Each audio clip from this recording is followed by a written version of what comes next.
Well, good morning and welcome to the first edition of Inside the Hive, Friday, January the 30th. We're calling this episode one of 2026. We'll do these monthly as we roll through the year.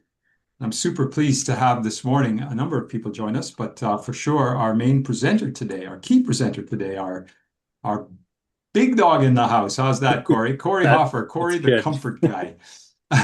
If you've not heard Hubbard Air commercials on the radio down in the Niagara region, you're missing just one of the greatest jingles I've heard in years. This coming from a former radio guy. So if you have a chance, listen out to it. But thank you, Cory, for joining us this morning. We'll be listening to Cory share with us his experience in his BNI chapter and how he's leveraged basically everything in the chapter to help him grow his business. But let's go a little bit on his background. 23 years of experience in residential heating. He doesn't look a day over 31. So, Cory, you must have started when you were in grade school. That's right. I say Um, knee high to a grasshopper. there you go. I've had the pleasure of meeting Cory a couple of times in his chapter. And, as he shares here, he's worked in both his own heating company as well as the largest corporate companies in Canada. Lives in Welland, Ontario. Loved the town. 3 years married to wife Stephanie, dog Molly. Um, Great to see that. Loves trail running, mountain biking, racing, fishing, car. I mean, you're just into the adventure stuff, and that's really cool, Cory, That's as well. right. I love your burning desire, though. It's to reach a level of success financially that allows you to take more vacations. Some people say it allows them to build, wealth, but you're really kind of talking about things that really matter in life, and that's quality of life. So really nice of you to share that. I'm never going skydiving. Let me just say that straight out. Just not doing it. So I good I for you do that you highly did it. recommend. Good for you. That's a hard no for me. Not that I'm scared of it. The idea of jumping out of a plane with a backpack on is one of those things that drive me insane. Love your key to success, though. You want to do business with honesty and integrity. And that's just not BNI. That's just in life and your business philosophy. Really love that. In terms of building a reputation, that when someone does business with you, they can trust you. And I mean, that's the core of any successful business, period. And then recommendations back and forth. So really appreciate you sharing that. That's Cory. Thank And you. first up this morning is we get to learn a little bit about Cory, but we're going to ask him to pick one of these core values and share with us what that means to him. Cory, go ahead. Thanks, Chris. I appreciate that. So the core value that I want to highlight today is really givers gain.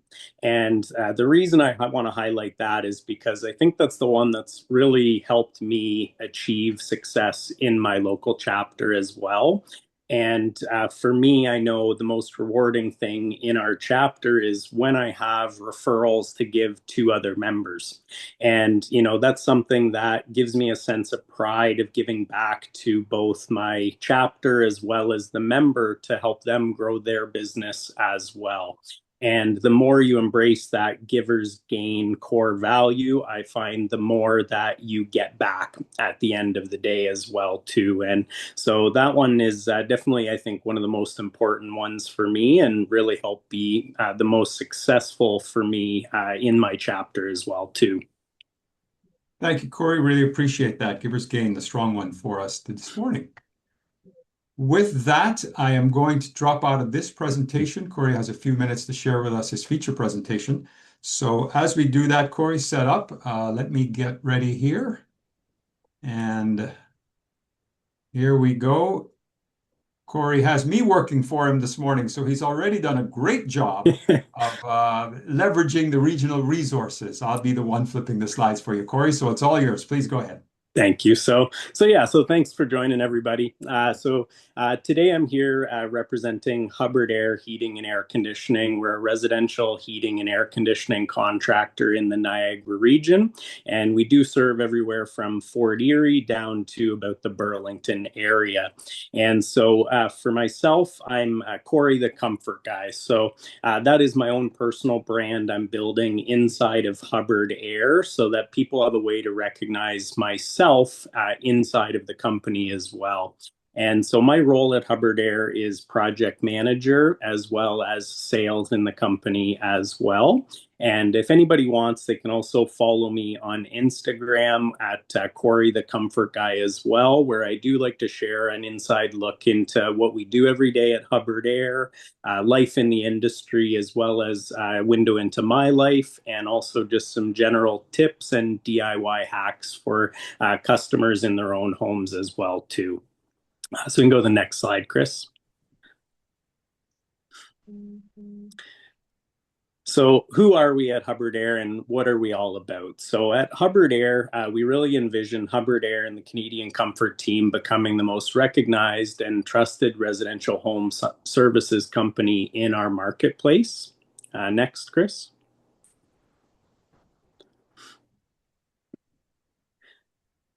And so, how are we going to do that? So, our purpose is really to be different than what is accepted now in the home services industry. And we want to provide a better way to help clients, provide clear, concise, simple solutions to the marketplace that instills confidence, provides value, and gives comfort to our clients. Next.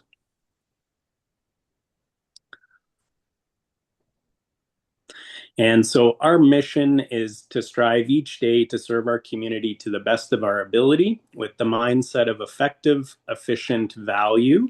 Our focus is to win happy clients, engage our team members, and earn successes every step of the way. We really have a simple philosophy, and that's if our customers win, our employees win, the company's going to win at the end of the day as well. And our message is that we want to be first in quality, fast in service, and fair in price. Next, Chris. So, Chris, this one I have a quick question for you. So, have you ever been online shopping and you put something in your cart and you go to your cart and then boom, there's an additional $100 onto that cart that wasn't up front? Yes, I have, and it's frustrating. Yes, and so that's something that happens in the heating and air conditioning industry quite often, both with repairs as well as installations as well. So we take a little different approach to how we deal with that in customers' homes. You can go to the next slide. So we have a proprietary pricing system called the True Transparency Pricing. And so what that is in our industry, companies can kind of price repairs a couple different ways. But one of them is to either do flat rate pricing, where they look at a summary of all the parts for one given repair, say a fan motor. They average out the cost of that, and then they tack on kind of the average labor amount to do that repair. And then they pick a price at the high end of that where they're going to win every time. And what happens is if you're a customer that has a model of equipment that, say, has less expensive parts, you're paying a heck of a lot more than what really is fair for the part of that repair. And so with us, what we do is we actually have looked at what that labor is to do that repair, as well as the individual part price on an individual basis for each and every furnace or air conditioner we look at. And then we price that repair based off that specific model's part and true cost with that actual labor to do that. So we end up having far more affordable repairs than what most of our competitors do because of that. And we take a similar approach when we look at installations as well. Instead of just ballparking prices for new installations, we do an in-home consultation where we look at what the homeowner's needs are, what their house's needs are, what their installation requirements are, and then we give them an all-in price with all of that factored in of what this really costs to do that new installation for them. And then that way, when we do come into the home, there's no surprises, no added costs being hidden on, so that the customer knows what they're getting right away and has that seamless experience of what that was going to cost and what it was going to involve, so that it's already a stressful experience having to deal with repairs or replacements. And so we really try to take an approach that reduces that stress and makes the clients feel comfortable throughout that stressful process as well. We can go to the next slide, Chris. And so, with that kind of approach we take, we also have a 100% satisfaction guarantee. And so, what that means is if for any reason a customer is not 100% satisfied with either a new installation or any service work we have performed, we'll correct that issue to their complete satisfaction. No fine print, simple to understand. And we try to make it so that a client simply cannot lose when they deal with us because their satisfaction is 100% guaranteed. And with that, Chris, just remember at Hubbard Air, we're the folks that care. We're fast, we're friendly, we're fair. Oh, Cory, I thought you were going to sing that for us this morning. I love it. Listen, thank you so much. I've got one question for you. Yeah. It's the question I asked at your chapter meeting. Yep. How specific can you be in terms of letting us know what a good referral looks like for you? Yeah, so a good referral for us, especially at this time of year, is really a client that, wakes up with no heat, gets home to a cold house, and essentially has that sense of panic of, oh my God, what am I going to do? It's -20 outside. And so if you refer someone like that to us, we're going to start by answering the phone with, friendly people in our actual office that are going to, reassure the clients, we'll get them looked after. And whether it's a repair we can do today for them, or if we have to get them, backup heat to get them through a couple days for a part to get in, or doing a next day installation, we're going to be able to help those people out. So that would really be a great referral for us at this time of year. Excellent. Thank you so much. I'm going to click out of this now, Cory, and I'm going to come back up to this quickly. And then we're going to stop share and we're going to put you on the hot seat and have you answer some questions for us because I know we're all really Perfect. excited about that. But what we really want to get from you this morning is how BNI has impacted your business and your life.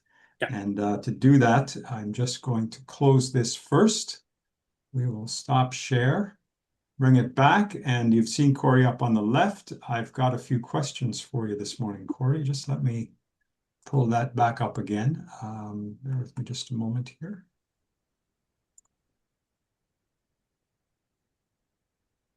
There we go. I'm thinking you can just see my screen, right? Everybody okay? Yep. Or everybody can see themselves in there, right? Yep.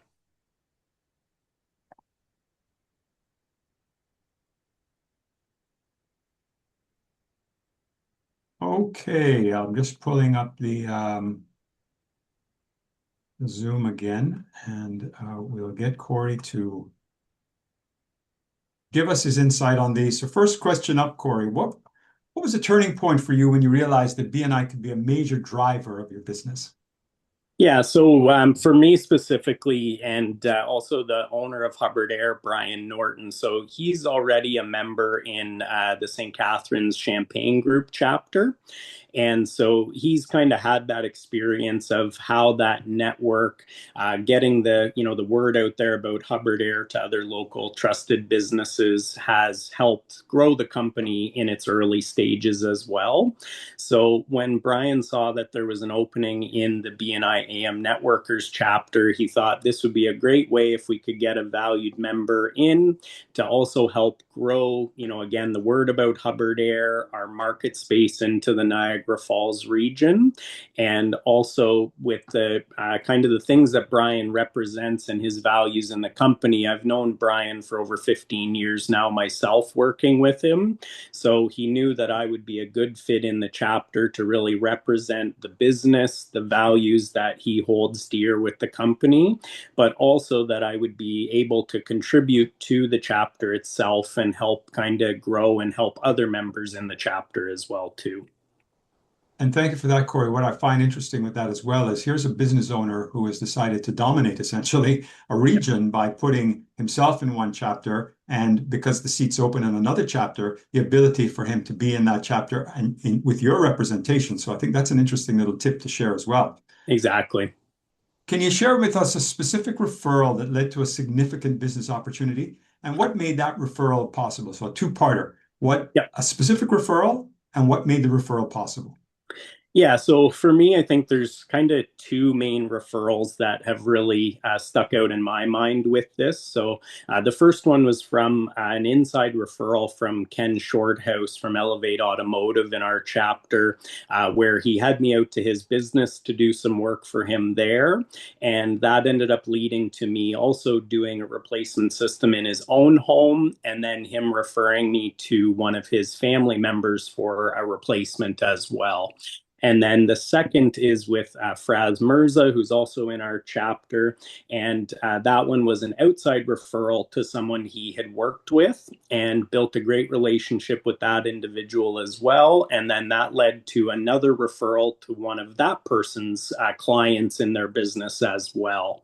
And so, really, I think what the key to that was really just getting to know the individuals in our chapter, ultimately getting them to trust myself, my knowledge, my experience, and why ultimately that I would be the best person to help their family, their friends, as well as themselves, and really why they should trust Hubbard Air as the company to look after them and their family as well, too.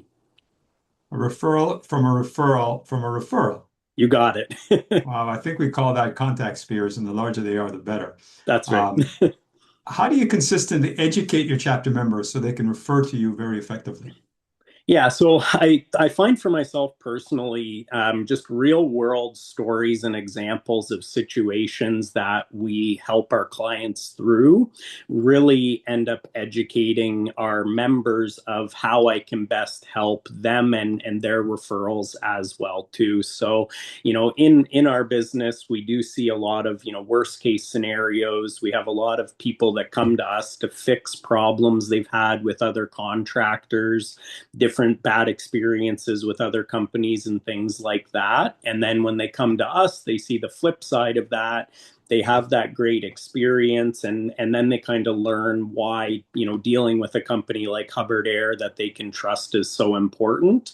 And so I find just going through those real world examples and experiences with the members help them educate themselves and also understand why, we do what we do and why they should trust us as well too. Got that, Cory. How do you do that weekly, though? Where do Yeah, you do I it? thankfully being in the way we are in business is that we get a lot of stories. So it's, almost daily or weekly, we have something that we have a client go through from another company or a bad experience from another company that we come in and, kind of help get them through that or solve that issue. And so it really does give me something both weekly that I can share and talk about that is unique and different, as well as I find as we go through the different seasons in our business, I try to tailor my stories and education around the seasonality of our business and the different factors that come up in our business with the seasonality and different issues that come up with that as well. And then it helps having 23 years of experience of stories and also knowledge to share as well. So, being a BNI member for just over a year now, thankfully, I haven't run out of new things or stories to kind of share. But you never know, 10 years down the road, I may start running out of some of those stories to educate people on. And that's not something you have to worry about today, Cory. So that's all good. Exactly. The next question I get often when I'm in chapter meetings from members, and it's down this line: what daily, weekly, or monthly habits have helped you stay visible and valuable within your chapter?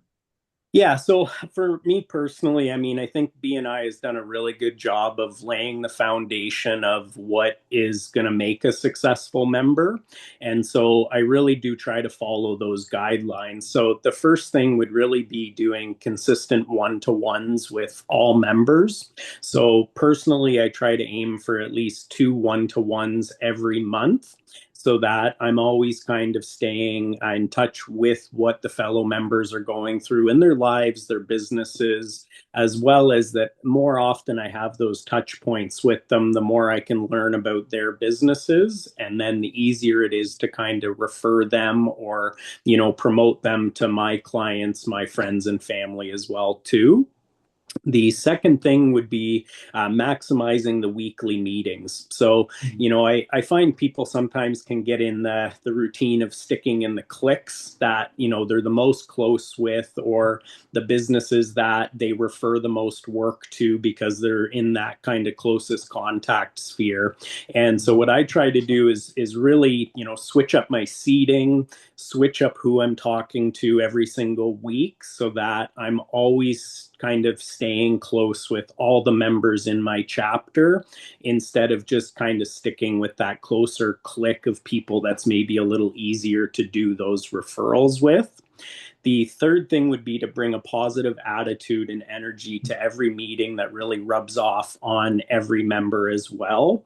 It's kind of funny, but the members in my chapter will often joke about how bright eyed and energetic I am that early in the morning for our meetings. But, that's something for me personally that I hope when I bring that, attitude and positive energy to the chapter, that hopefully that rubs off on everyone else in the group and, brightens everybody else's day a little bit as well too.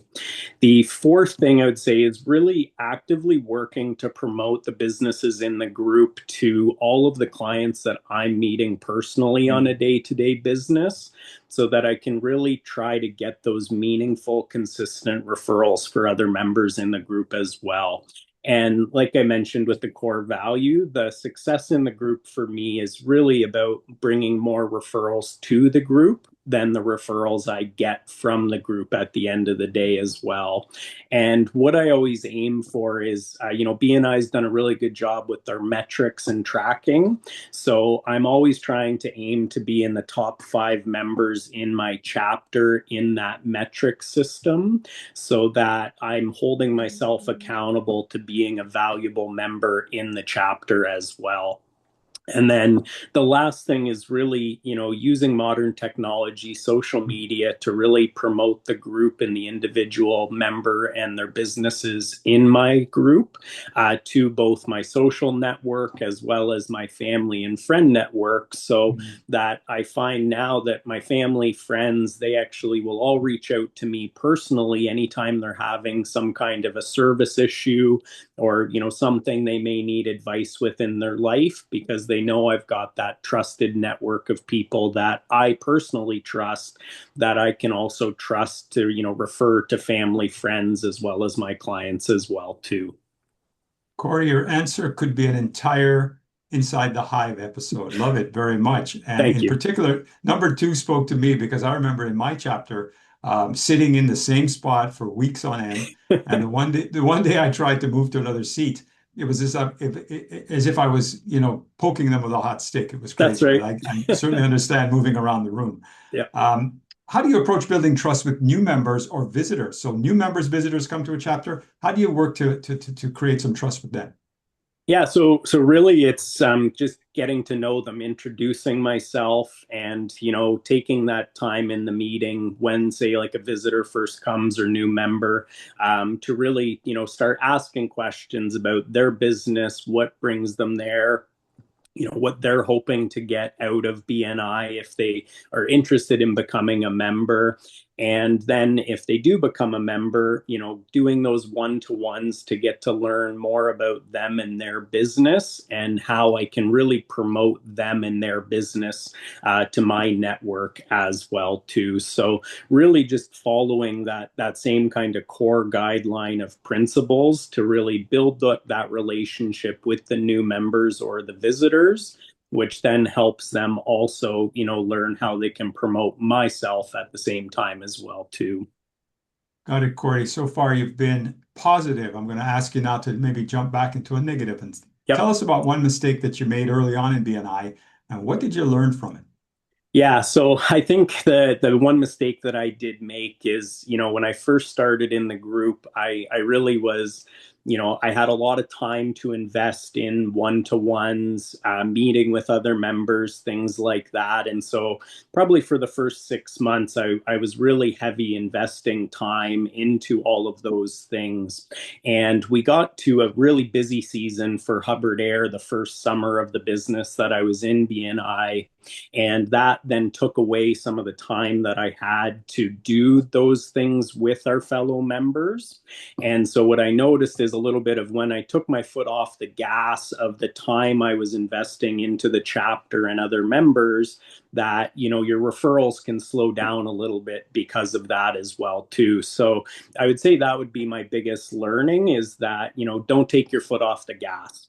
If it's Mhm. working for you, the time you're investing in the group, it's, planting seeds that will pay off long term.